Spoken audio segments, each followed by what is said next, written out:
सब सच कहिला मजाक जिन समझा तोहरे जवानिया पे होई आज कब्जा। सब सच कहिला मजाक जिन समझा तोहरे जवानिया पे होई आज कब्जा।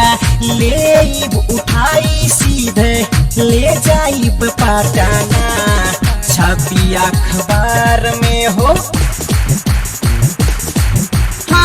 छपी अखबार में कलई है ताजा घटाना। छपी अखबार में कलई है ताजा घटाना। सब सच कहिला मजाक जिन समझा तोहरे जवानिया पे होई आज कब्जा।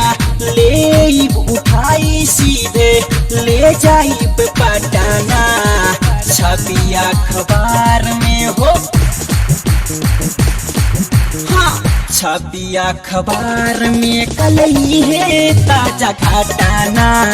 छपी अखबार में कलई है ताजा घटाना।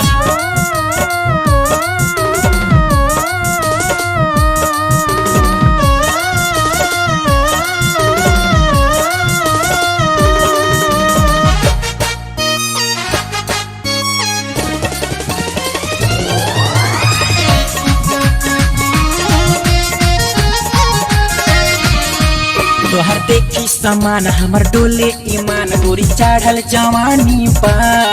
बाड़ू कम सिंह हसीन देखे के ई मशीन, चुअत मुहवा से पानी बा। तोहर देखी समान हमर डोले ईमान, गोरी चढ़ल जवानी बा।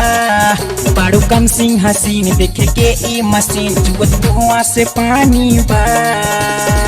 ओतने सताइब गोरिया भाव खा बुझे ताना, छपी अखबार में हो छपी अखबार में कलई है ताजा घटाना। छपी अखबार में कलई है ताजा घटाना।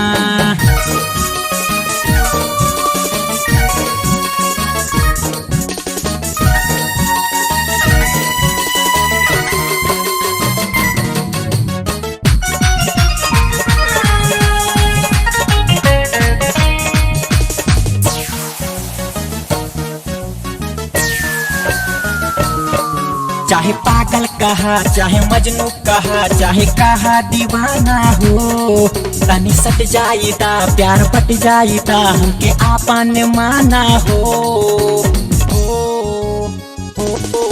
चाहे पागल कहा चाहे मजनू कहा चाहे कहा दीवाना हो, तनी सट जाइदा प्यार पट जाइदा हमके आपन माना हो। काहे के खात बाड़ू तुम भाव ये ताना, छपी अखबार में हो छपी अखबार में कलई है ताजा घटाना। छपी अखबार में कलई है ताजा घटाना।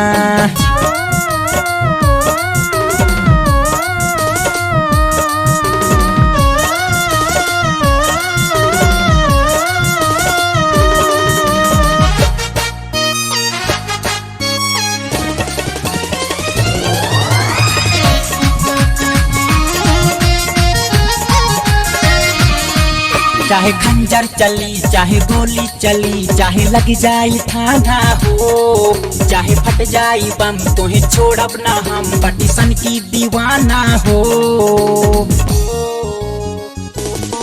चाहे खंजर चली चाहे गोली चली चाहे लग जाई थाना हो, चाहे फट जाई बम तोहे छोड़ब ना हम पटिशन की दीवाना हो।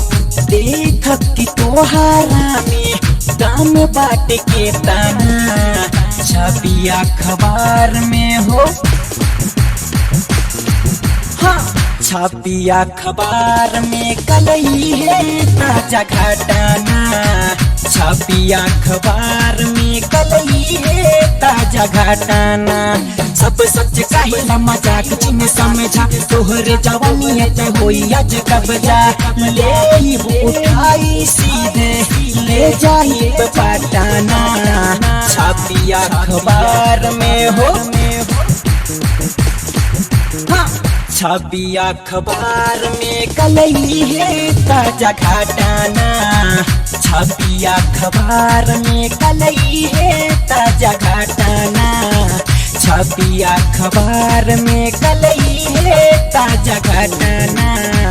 छपी अखबार में कलई है ताजा घटना।